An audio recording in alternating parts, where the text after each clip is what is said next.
Breaking Brexit news: will Angela Merkel end up destroying the EU? These people think so. Despite attempts to unify an increasingly fractured European Union and mounting unrest in her coalition government over migration, the Chancellor, known affectionately as Mother in Germany, is unwittingly starting to destroy the bloc, say a growing number of commentators and detractors. The embattled German Chancellor, who has presided over Europe's biggest economy for 13 years, has witnessed her popularity plummet when her open-door migrant policy backfired, after she allowed free movement to over 1 million migrants.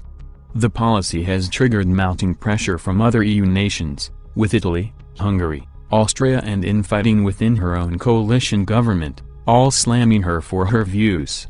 This week Austria staged anti-migrant military exercises on its border, while the leaders of Hungary, Poland and the Czech Republic explicitly reiterated opposition to EU schemes forcing them to accept more immigrants. In Italy, the pressure placed on Rome by Brussels and the Frankfurt-based European Central Bank to reform its sluggish economy was widely blamed on Berlin. The country's hardline interior minister, Matteo Salvini, hit back at France's criticism of Rome denying entry to migrants, saying, "If Macron believes there is no migration problem in Italy, then he can open his house to the 9,000 migrants France committed to take from Italy under the EU deal." French arrogance is no longer fashionable in Italy. But, aside from solving the migrant crisis, Mrs. Merkel's biggest challenge is keeping the bloc together, following Italy's refusal of migrants and the rise of Hungarian right-wing politics, aside from other issues threatening the EU as a whole. The debate over her refugee quotas is seen as helping to fuel the resurgence of identity politics in countries like Hungary, Austria and Italy. The Eurosceptic Alternative for Germany party, which had become virtually obsolete before the latest refugee crisis, saw a resurgence in popularity this month as it re-emerged with a hardline anti-immigrant message.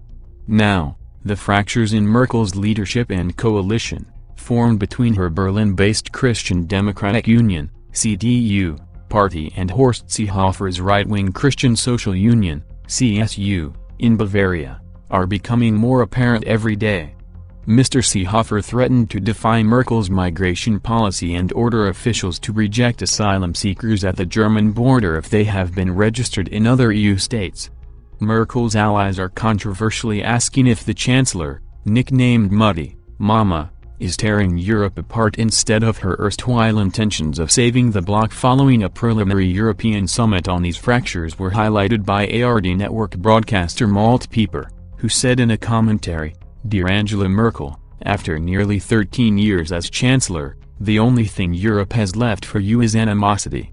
All the meetings in recent months have illustrated this. Help to finally stop Europe from veering toward division instead of unity. Make room in the Chancellery for a successor."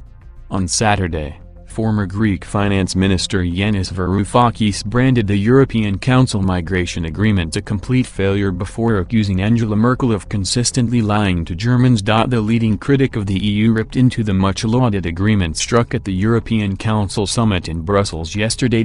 In the UK, Fraser Nelson, editor of The Spectator, declared Mrs. Merkel's authority had been decimated within the EU in an interview on Newsnight, following the existential threat posed to her leadership over her liberal migration policy. Mrs. Merkel and European Union leaders, after marathon talks overnight, announced early Friday that they had reached a compromise deal on migration. Mr. Nelson commented, "A few months ago Angela Merkel was the queen of EU summits, now she emerges as a beggar asking for help.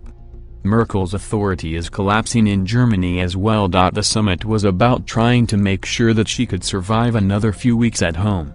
But Mrs. Merkel faces increased pressure in Brussels, where she will be expected to cut a new deal on the refugee crisis. It would allow her right-wing coalition partners, the CSU, to claim victory in an intergovernment row which saw CSU politicians threaten to stage a walkout, which would be seen as a fatal blow to her premiership. Deflecting questions about her leadership, Ms. Merkel said, "Europe has to stay together. Especially in this situation, in which Europe is in a very fragile position, it's very, very important to me that Germany doesn't act unilaterally." But commentators believe that when it comes to refugees, Merkel is expected to fall short in readdressing the migrant crisis. She acknowledged that after the forthcoming summit, the best-case scenario would be counting countries willing to alleviate Germany's burden with narrow, bilateral deals.